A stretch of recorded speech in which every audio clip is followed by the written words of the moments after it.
Hey juniors. So welcome to Unit 10, World War II. Pretty exciting that we're here. Hopefully we can do a couple of fun things along the way, but at the end of the day, this unit is not the most important unit of the year. It's kind of one where if we're in class, we get to have a little bit of fun and watch some clips of movies and kind of explore World War II in a little bit more of a real way other than notes. I'm going to do my best to get through it as fun as possible for you guys. But as I said in the weekly breakdown video, this unit doesn't apply to all of you. A lot of you are not going to answer questions on World War II for paper two. If it's a practices question, you'll answer the causes, you'll answer the effects. This is the practices, and a lot of you are just not going to find that easy enough to answer. The only thing that we need to walk away with in this unit is kind of the course of World War II, like how it's going before America gets involved, because obviously we do history of the Americas, the Second World War, as well as the turning points, and you'll understand what I mean by that when I get there. So let's hit it. So September 1939, we talked about this in the last unit as well. On the first, Hitler is going to invade Poland. All right. He does so with support of kind of two different units of the German military. All right, the Panzer divisions, which is his tanks, and with the Luftwaffe. All right, the Stukas, they're dive bombers. They're very very very good planes for the time. All right. He is going to debut a brand new military tactic, and this is one thing I really want you guys to take away from this slide in particular. It's the idea of blitzkrieg. I forgot my pen. Hold on one second. I've got it. We're good now. So yeah, the brand. This is a great start to a video, right? The brand new military tactic that you get. This is a word you need to know. Is right here. All right, it's blitzkrieg, and it translates to lightning war. All right. Germany learned from World War One, right? They knew that if they got into a war that was trench warfare, that kind of developed into a war of attrition, they would lose because they cannot withstand a war of attrition against a country like Britain. So they changed it, right? They changed the game. Do you remember how World War One is 19th century combat, 19th century tactics with 20th century technology? Germany is going to marry the 20th century technology with 20th century tactics, and that's called blitzkrieg, lightning war. It's very, very fast, very pinpointed, very mechanized warfare, and I'm going to get to what that means a little bit more in 1 second. My face is in the way here. Let me move myself. Oh, that's beautiful. So the Germans debut blitzkrieg against Poland in 1939, and that's going to take Europe by storm. The very early part of World War II is fought with this blitzkrieg tactic. This is what it is, right? It's you go in first with your Air Force, all right, and you bomb the area that you want to attack, right? And you could see that in these kind of diagrams right here, right? In World War One, right? Oh boy, I clicked the wrong thing. All right. In World War One, the Germans would be attacking everywhere, right? It would be going over the top and run your troops at the enemy. All right. They realized that didn't work. Obviously, it didn't work. A lot of people die that way. So they changed it. And in blitzkrieg, erasing is so terrible. Do do do do do do do do do do. All right. In blitzkrieg, you take those and attack a very kind of specific point in an enemy line, and you do it first with your Air Force and you bomb it. Then you roll your tanks through, and then you've got your enemy is going to have to run and kind of take cover, and then after the tanks go through and do their damage, then your ground troops come in. All right, and that's done very very quickly. A plane and a tank move very quick, right? It's not just marching ground troops at the enemy. It's doing faster, fast, and then your ground troops come in, your infantry come in. Joke for you guys. What division of the military do babies join? The infantry. Get it? Do you get it? All right, moving forward. Moving on. So these are German tanks at the time. If you notice, they're kind of small, all right, and they're built kind of tiny for a reason. These tanks that were used in Blitzkrieg were made for speed, right? They're meant to go in and have some firepower there, but they're meant to move a little quick, all right. The Germans are going to have some tanks that are a little bit heavier, a little bit bigger, that are meant for more firepower. And at this time, these are the most dominant tanks in the world. All right. The Russians are going to develop a tank that will counter this, as will the Americans. All right. The Americans learned how to marry speed with power, which is why they have such dominant tanks towards the latter end of the war. But yeah, these German tanks are quite quick, and they still pack a punch. Right.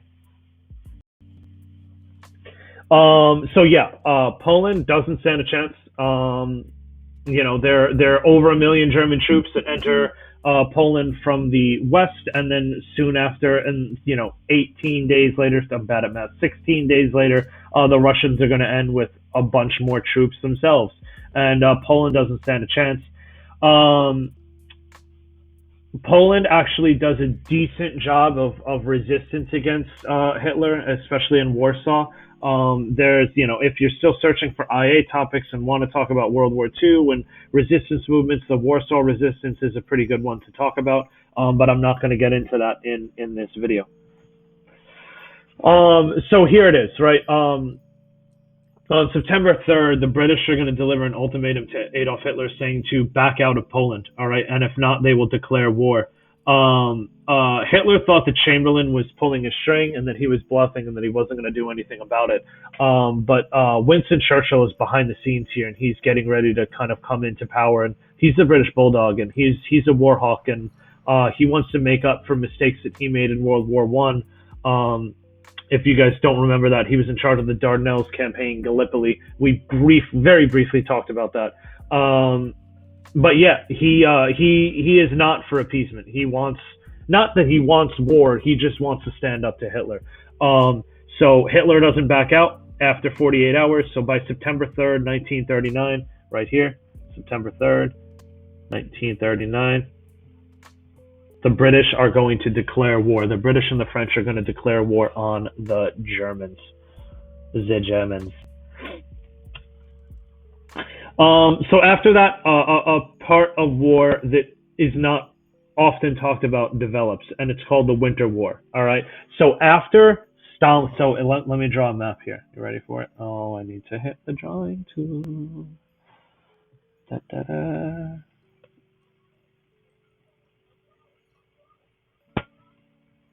Oh God, this is terrible. All right, so we've got Germany here, we've got Poland here, we've got the Soviet Union here, and then we've got Finland here, right? I know this is not the best map in the world, but you guys get the point. So essentially, what's going to happen is Stalin, again, the moment he signed the Nazi-Soviet Pact, he realized that he is just buying time.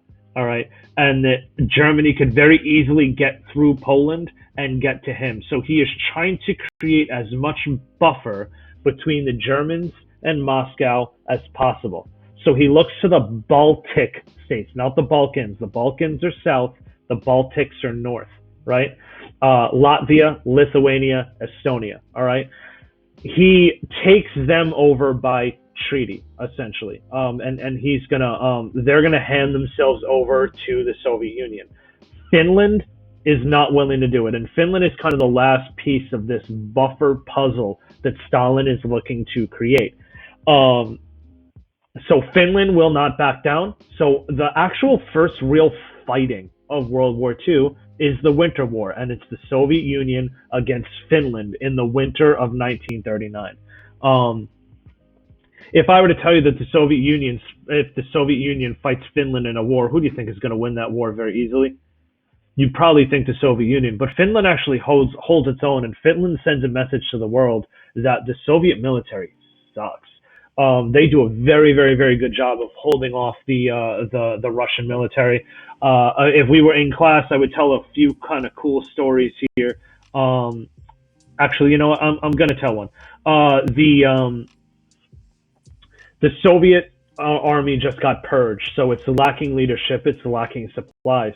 The Finnish military was very well disciplined, very well supplied. um, and they knew how to use their terrain to their advantage. All right, so you had a lot of Finnish soldiers on skis, and they would ski downhill, and they would kind of take the Russians. It was guerrilla warfare. They take them by surprise in very kind of fast, mobile combat. Um, the Finns were defending their line very well. The Russians could not break through. In this story, it's called the Battle for Sausage. All right, so the Russians, again, they're undersupplied. They're about to break through the Finnish line, and the wind changes. All right, and the smell of sausage from the Finnish mesh tents, hundreds of yards away, kind of takes over the battlefield. And the Russians are so deprived of food at this point that they literally put down their guns, they hold up their hands, and they start walking towards the mess tent, the smell of sausage, so that they could get food. All right, they literally they forfeit a battle to go get sausage from the Finnish military.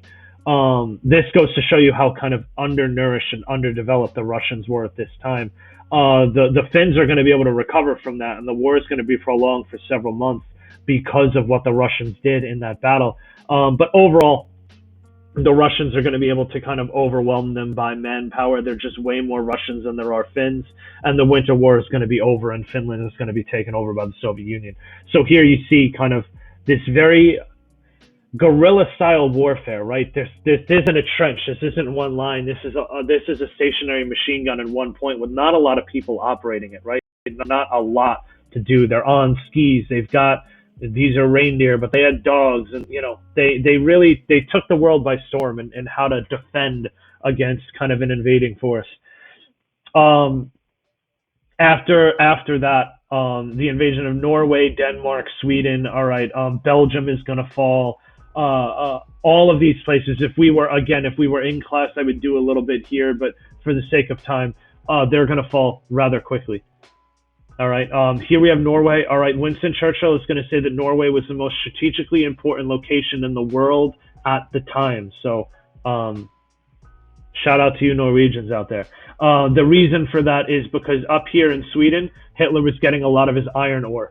All right. And there's not a port that was warm all year around for the Swedes to get their iron ore to the Germans. So it would have to go through northern Norway that had warmer water ports. You could go down to northern Norway and into any of these ports to sail to Germany. All right. So if the British took over Norway, the Germans would probably lose out on iron ore that would make their survival in war. They needed it. But if the Germans took Norway, they'd be able to really launch a full-scale European war. And that's exactly what they're going to do. The Germans are going to take over Norway. All right. The Danish, kind of fun fact for you, 13 people die. 13 Danes die defending their country against the Germans. Not the most fight in World War II. Only 13 casualties in the entire invasion. Holland and Belgium are going to fall as well. This is a big deal right here. I know I'm not writing a lot and I'm going through this quick, but again, just get the gist of what's going on here. Blitzkrieg, Poland.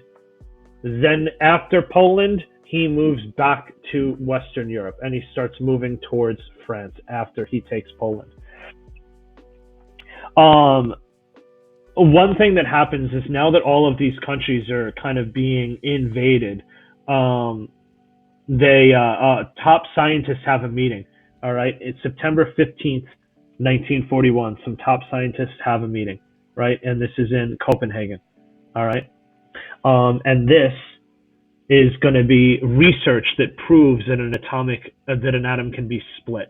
All right, and if you don't know what I'm getting at there, that's going to be pretty influential moving forward. All right, so just kind of make note of that date. This is pictures of the German military kind of moving through Western Europe. All right, this is going to probably be the last thing. No, it's not the last thing. I'm moving too slow here. This is probably going to be 2 videos. I'm sorry. So the phony war. So this is something very kind of unique about World War II. and it kind of shows just how silly the policy of appeasement was. War is declared in September of 1939. Fighting doesn't really start until May of 1940. All right, and that period of time is called the Phony War. All right, so Hitler moves in. I'm gonna draw a map. You ready for it? Oh God. Da-da-da. Here we go. All right. All right. Hitler moves into Poland in 1939, September 1st, 1939. He takes Poland, and then he kind of chills for a little while. He doesn't go in and immediately move the other way to Western Europe. He doesn't immediately start doing this and going back west. So Chamberlain said, "Oh, Germany's done." He just took Poland. He kind of said he was going to do this. This is Lebensraum. He said in his book that he's going to take over Eastern Europe. So this is no imminent threat to us. So the British and the French don't do anything to aid their allies in this time because, again, they don't want to provoke Hitler to move west. They think that he moved east. He's done. Let him and Stalin figure out what's going to go on in the east. We're fine because we're Western Europe and he's not going to come this way. He never said that he was going to come this way because Lebensraum is living space in the east. He's not going to come west. And we don't want to provoke him into coming west. Right, so that's the Phony War. All right, and again, this is that policy appeasement. One last kind of shine here. But then the British Bulldog comes into play in May of 1940, and the fight is going to start. All right, Winston Churchill is going to do whatever he can to supply his Western European allies. Nothing can be done for Poland anymore, but we can help out places like Norway and maybe Denmark and maybe, other European countries. All right, it is too little too late because Hitler's going to invade those places quite easily, but now the war is going to start kicking into high gear, and that's in May of 1940. All right, very famous quote from Winston Churchill. We have before us many, many long months of struggle and suffering. All right. You ask, what is our aim? I can answer in one word. It is victory. Victory at all costs. Victory in spite of all terror. Victory, however long the hard road may be, we will win, right? This is signifying the idea that World War II is going to be a total war, and every aspect of society is going to be needed in order to gain that mighty victory, right? There he is, the British Bulldog, Winston Churchill. All right. So the Maginot Line. Oh boy, I'm sorry that this is so kind of long. Again, hopefully you guys can just get the little mini pieces of this. So essentially what happens in the Maginot Line, I so wish we were back in class. All right. So here's Germany, here's France, here's Belgium.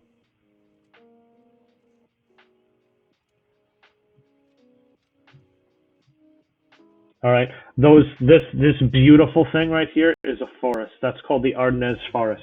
All right. So in the interwar period between World War I and World War II, the French are going to build this massive fortification structure known as the Maginot Line. They saw what happened in World War I, and they did not want the Germans to get a free pass into France ever again. So they make this massive fortified structure that would be impossible for a military to kind of walk through.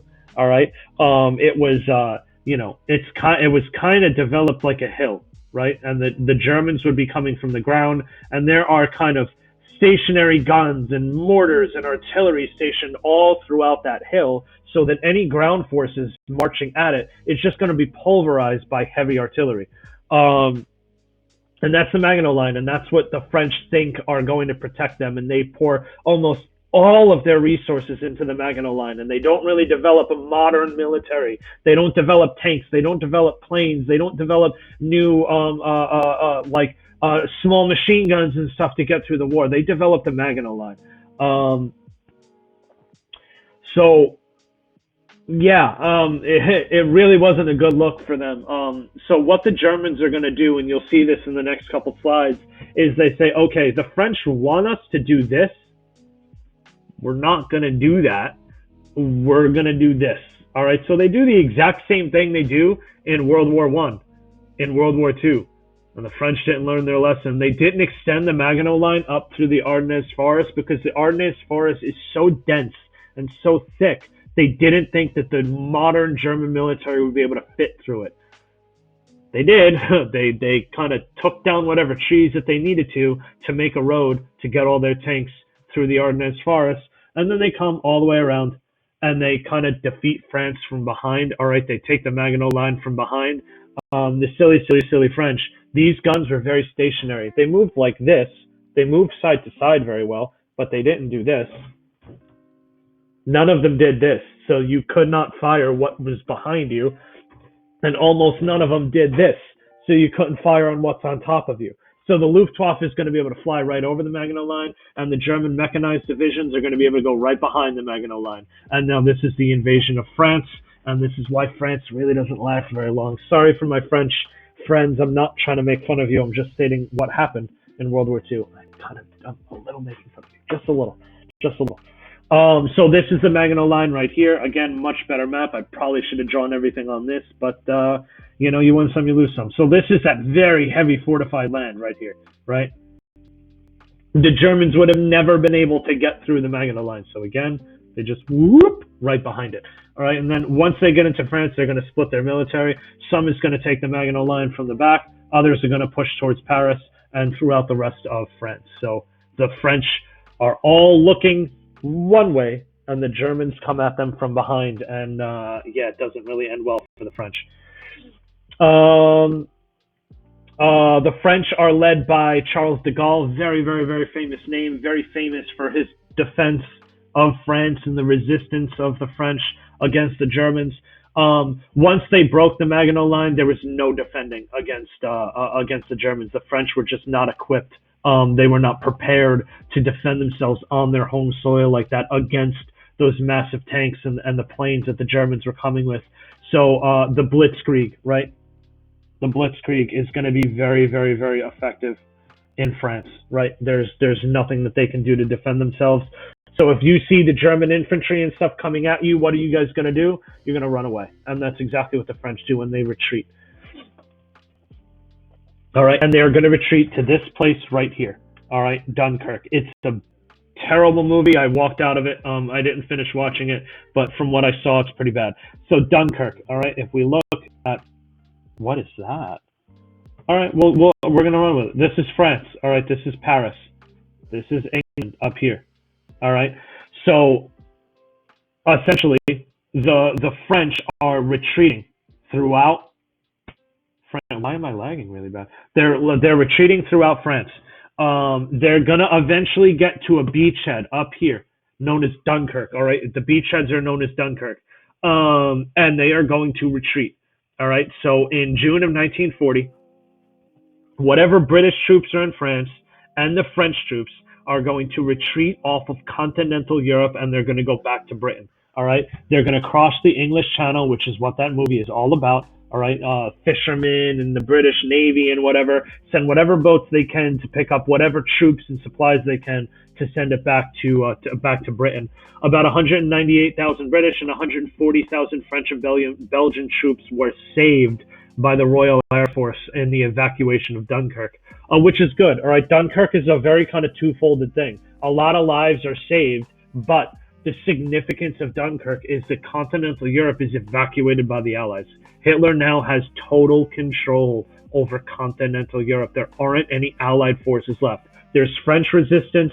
There's going to be Norwegian resistance. There's going to be a bunch of resistance forces, but actual military forces are not going to be around in continental Europe. All right, this is in 40.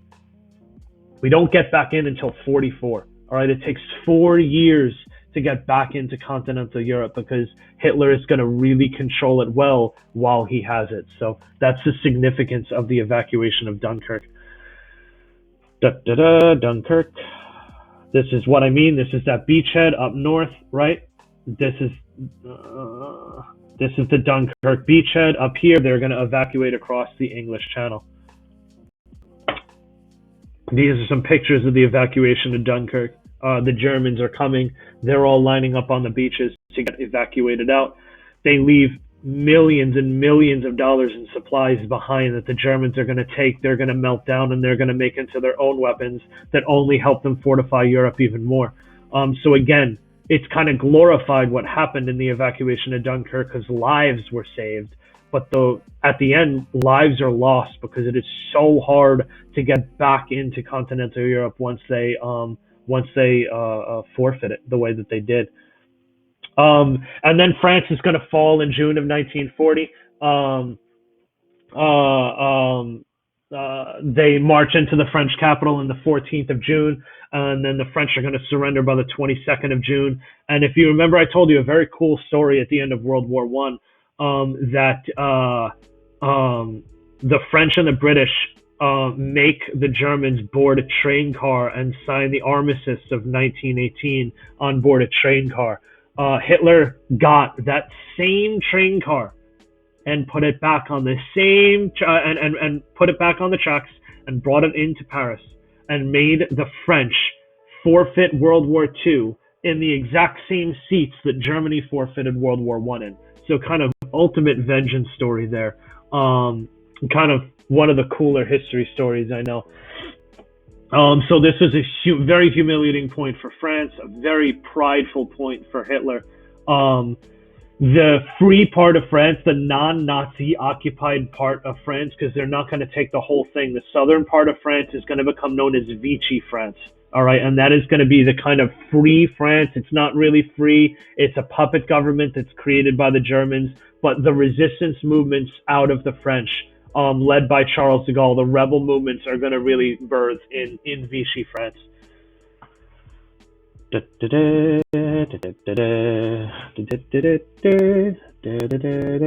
All right, this picture right here is going to be one of Hitler's. He even admitted that this is one of his proudest moments when he takes over Paris, because he feels like he completed his mission. Fun fact, Hitler never wanted to go on a large-scale European war. He never wanted to go to war with Britain. He was done, all right, and he would have been done with France. He would have taken Western, Eastern Europe. He had plans of going into the Soviet Union, but he didn't want beef with Britain. Winston Churchill brought the beef to him, and we're going to get to that in the next unit, in the next kind of subunit here. And that's the invasion of France. All right, we've got German-occupied France, and we got Vichy France down here. And yeah, that's it. I know that was a crazy long video. I'm going to make some review questions for you guys to kind of make sure that you're on board with what's going on here. I apologize it's so long, but I'm going to really space out this unit into 2 weeks so it's not overwhelming. Let me know if you have any questions, and be good.